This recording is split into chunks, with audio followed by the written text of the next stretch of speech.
معزز سامعین کرام، آپ سن رہے ہیں دیار اردو چینل پر یعقوب نظامی کی کتاب مغرب کی وادیوں میں مراکش اور اندلس کی سفری یادیں، سب ہیڈنگ جھٹ منگنی پھٹ بیا۔ اور ہمارے قریب دائیں طرف والی نشست پر ایک بہت ہی حسین گوری مٹیار بیٹھی ہوئی تھی، جسے دیکھ کر حوصلہ ہوا کہ ساتھی اگر خوبصورت ہوں تو سفر خوشگوار گزرتا ہے۔ چونکہ وجود زن سے ہے تصویر کائنات میں رنگ، لیکن یہ رنگ میرے لیے زیادہ دیر تک خوشگوار ثابت نہ ہوا۔ اچانک ایک گبرو جوان آیا اور ہماری ساتھ والی نشست پر بیٹھ گیا۔ تھوڑا عرصہ خاموش رہا، پھر اس الڑ مٹیار کی طرف دیکھ کر اسے اشارے کرنے لگا۔ یوں دونوں نے اشاروں میں باتیں شروع کر دیں۔ یہ دیکھ کر میرے اندر کا ایشیائی مرد جاگ اٹھا اور میں اس تاڑ میں لگ گیا کہ آخر اشاروں میں کیا وعدے ہو رہے ہیں۔ جب جہاز اڑ کر فضا میں پہنچا تو اشاروں کی زبان رنگ لائی اور گورا اٹھ کر گوری کے پاس جا بیٹھا۔ مجھے مزید تجسس ہوا کہ جھٹ منگنی پھٹ بیا، آخر دال میں کچھ کالا ہے۔ میرے دل جلنے کی بو بیگم تک پہنچی تو اس نے پوچھا، یہ کشمیر جل رہا ہے یا آپ کا دل؟ میں نے اقرار کیا کہ یہ میرا دل ہی ہے، جس پر بیگم نے ہنستے ہوئے بتایا کہ یہ دونوں بہرے اور گونگے ہیں، اس لیے اشاروں میں باتیں کر رہے ہیں۔ اور پھر مجھ سے مخاطب ہوئی، ایشیائی مرد جس ملک میں بھی چلے جائیں وہ اپنے حسد اور دوسروں کے پیار میں بھنگ ڈالنے کی تاڑ میں رہتے ہیں۔ یہ یورپ ہے، یہاں اظہار محبت پر پابندی نہیں۔ ہماری اگلی نشست پر ایک خوبرو گوری جو لباس سے تو بے نیاز تھی ہی، لیکن دنیا جہاں سے بھی لا تعلق میوزک سننے میں مگن تھی۔ میں نے اس کی طرف اشارہ کر کے بیگم کو کہا، اگر یورپ میں اظہار محبت کی آزادی ہے تو پھر میرا پیغام محبت ان تک پہنچائیں۔ یہ سن کر بیگم غرانے لگی، یورپ کی آزادی دم توڑنے لگی اور میرے لیے نظریں نیچی رکھنے کا تازہ فرمان جاری ہوا۔ میں نے حکم کی تعمیل میں جہاز کے اندر کی بجائے باہر دیکھنا شروع کیا تو معلوم ہوا ہمارا جہاز برمنگھم سے گزر کر آکسفورڈ کے اوپر پرواز کر رہا ہے۔ سب ہیڈنگ تندیِ باد مخالف۔ جب ہمارا جہاز بحیرہ اوقیانوس کے اوپر پہنچا تو ہچکولے کھانے لگا۔ مسافر گھبرائے تو پائلٹ نے اعلان کیا کہ مخالف سمت سے شدید طوفانی ہوائیں جہاز سے ٹکرا رہی ہیں، اس لیے جہاز ہچکولے کھا رہا ہے۔ گھبرانے کی ضرورت نہیں۔ باد مخالف کی تندی سے بچنے کی خاطر میں جہاز کو مزید بلندی کی طرف لے جا رہا ہوں۔ چنانچہ جوں جہاز بلند ہوتا گیا توں جہاز میں استحکام آتا گیا۔ یہ منظر دیکھ کر مجھے ایک گمنام شاعر سید صادق حسین شاہ ایڈوکیٹ یاد آنے لگے۔ تندیِ بادِ مخالف سے نہ گھبرا اے عقاب، یہ تو چلتی ہے تجھے اونچا اڑانے کے لیے۔ بچپن میں یہ شعر پڑھتے ہوئے نہ جانے کیوں خیال آتا ہے کہ یہ شعر علامہ اقبال کا ہے، لیکن جب شعور آیا اور مطالعہ شروع کیا تو معلوم ہوا یہ شعر سیالکوٹ کی تحصیل شکر گڑھ کے گاؤں ظفروال کے ایک وکیل سید صادق حسین شاہ کا ہے، لیکن ان کی زندگی میں ہی یہ شعر علامہ اقبال سے منسوب رہا، جبکہ شاہ صاحب وضاحت کرتے رہے۔ 1899 میں جب شاہ صاحب کا انتقال ہوا تو یہ شعر ان کی قبر کے کتبے پر لکھ دیا گیا تاکہ اگر زندگی میں نہیں تو بعد از موت ہی یہ شعر ان کا تسلیم کر لیا جائے۔ یہ بات اپنی جگہ، لیکن سوچنے کی بات یہ ہے کہ ایک شاعر کا تصور بالکل سائنسی اصولوں کے عین مطابق تھا کہ جوں آپ بلندی کی طرف جائیں گے توں باد مخالف کی تندی میں کمی آتی ہے۔ آج کی سائنس نے اس بات کو سچ ثابت کیا اور جہاز انہی اصولوں پر فضاؤں میں اڑتے ہیں۔ جب طوفان تھم گیا تو سفر کو خوشگوار بنانے اور جہاز ران کمپنی کو مزید مالی فائدہ پہنچانے کی خاطر فضائی میزبان لڑکیوں نے جہازی ہٹی ریڑھیوں پر لگائی اور کھانے پینے کی ہلکی پھلکی اشیاء فروخت کرنے لگیں۔ کوکا کولا کا ٹین 2.5 پاؤنڈ یعنی 400 روپے میں، جبکہ دکان پر یہ 50 پینس کا ملتا ہے۔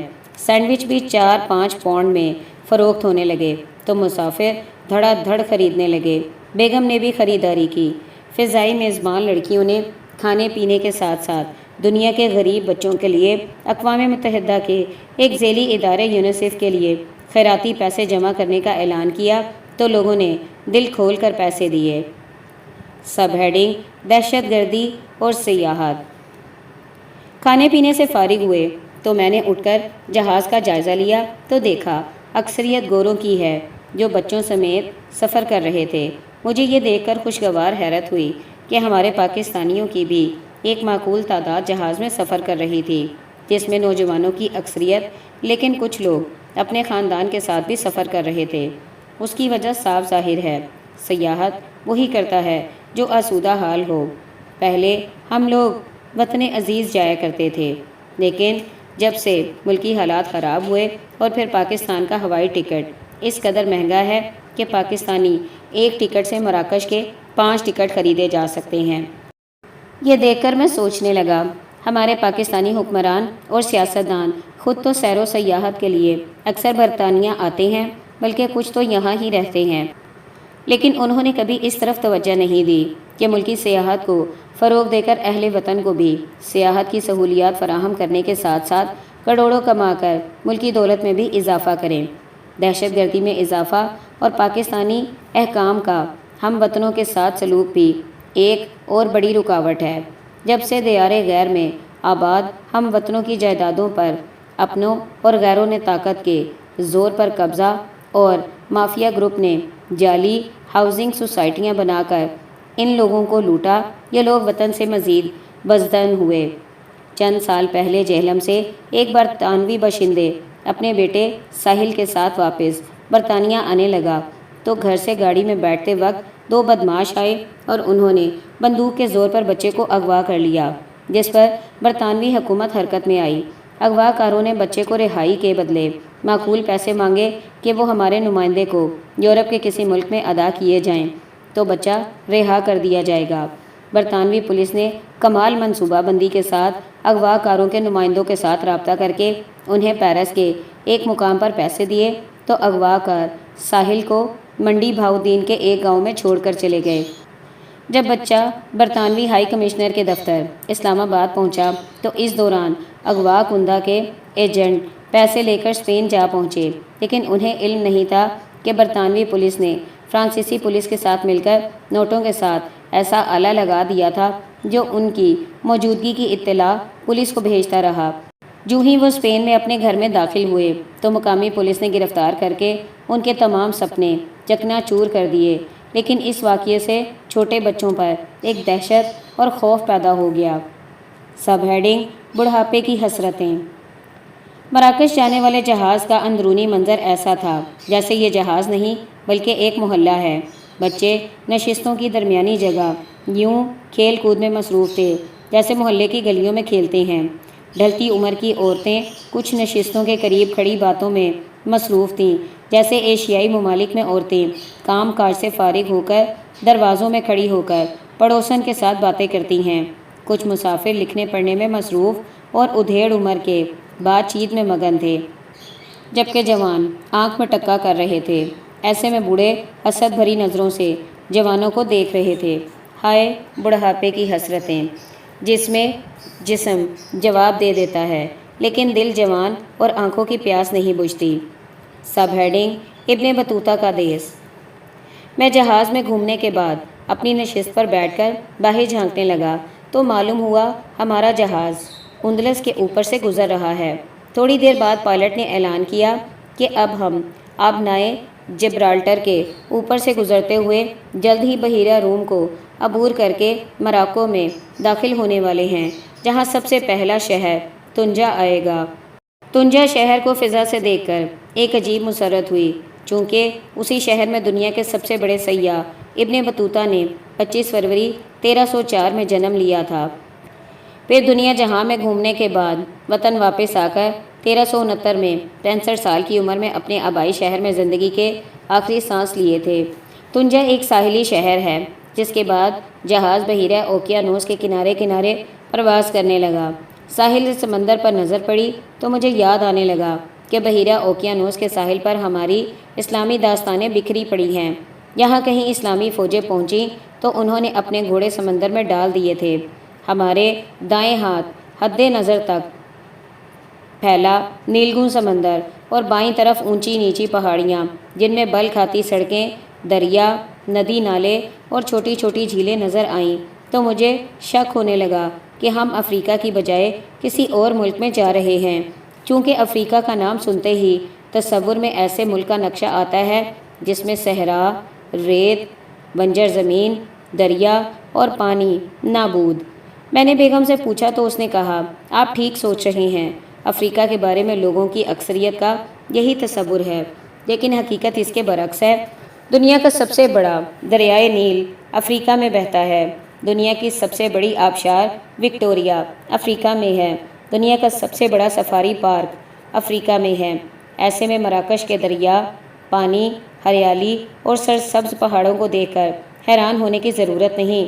جہاز مراکش کے قریب پہنچا تو آہستہ آہستہ بلندی سے پستی کی طرف آنے لگا، تو ہوائی دباؤ کی وجہ سے کچھ مسافروں کے کانوں میں ایسا دباؤ پڑا کہ وہ برداشت نہیں کر پائے۔ کچھ مسافروں نے چیخنا چلانا اور رونا شروع کر دیا۔ رونے والوں میں شمیم بھی شامل تھی۔ شمیم کو روتے دیکھ کر میں نے اپنے پڑوسی بہروں کو دیکھا تو وہ خوش باش تھے جو نہ سننے کی وجہ سے ہوا کا دباؤ محسوس ہی نہیں کر پا رہے تھے۔ سب ہیڈنگ: سرخ شہر کی حویلیاں۔ جہاز مانچسٹر سے اڑنے کے 3.5 گھنٹے بعد شام 7 بجے ابن بطوطہ کے دیس مراکش کے منارہ نامی ہوائی اڈے پر اترا۔ مجھے یہ جان کر خوشگوار تعجب ہوا کہ برطانیہ اور مراکش کا وقت ایک ہی ہے، حالانکہ برطانیہ کے قریب فرانس اور پھر اسپین کے وقت میں 1 گھنٹے کا فرق ہے۔ شمیم نے بتایا کہ دونوں ملک افق پر ایک ہی ڈگری پر موجود ہیں، اس لیے ان کے اوقات بھی برابر ہیں۔ غالباً یہی سبب تھا کہ جب 60 کی دہائی میں ایشیائی مسلمان برطانیہ پہنچنا شروع ہوئے تو مقامی موسم جو اکثر ابر آلود رہتا ہے میں چاند نظر نہیں آتا۔ اس زمانے میں ذرائع ابلاغ بھی محدود تھے، ایسے میں برطانیہ کے مسلمان مراکش کے ساتھ رمضان کا آغاز کرتے اور عیدیں منایا کرتے تھے، بلکہ آج بھی اہل برطانیہ کی اکثریت مراکش کے ساتھ عید منانے کو ترجیح دیتے ہیں۔ جہاز سے اتر کر ہوائی اڈے کی عمارت میں پہنچے تو دیکھا ہال مسافروں سے کھچا کھچ بھرا ہوا تھا۔ واشنگٹن، پیرس، روم، فرینکفرٹ، لندن اور مانچسٹر سے جہاز ایک ہی وقت میں اترے تھے، بلکہ وقفے وقفے سے دوسرے ممالک کے جہاز بھی سیاحوں کو لے کر پہنچ رہے تھے۔ جب ایسا ہو تو پھر رش کا ہونا لازمی تھا۔ ان دنوں مراکش سیاحت کے لیے سب سے زیادہ پسندیدہ ملک ہے۔ ہوائی اڈے پر امیگریشن حکام نے رش سے نمٹنے کے لیے معقول بندوبست کیا ہوا تھا۔ پھر بھی ہم 1 گھنٹے کے بعد باہر نکلے تو سب سے پہلے مقامی کرنسی کی ضرورت پیش آئی۔ ہم اکثر سیاحت پر جانے سے قبل پیسے برطانیہ سے لیتے ہیں، لیکن برطانیہ میں مراکش کے علاوہ دنیا کے ہر ملک کی کرنسی دستیاب ہے، کیونکہ مراکش کے قانون کے مطابق کرنسی ملک میں نہ تو لائی اور نہ باہر لے جا سکتی ہے۔ کیونکہ مراکش کے قانون کے مطابق کرنسی ملک میں نہ تو لائی اور نہ باہر لے جائی جا سکتی ہے۔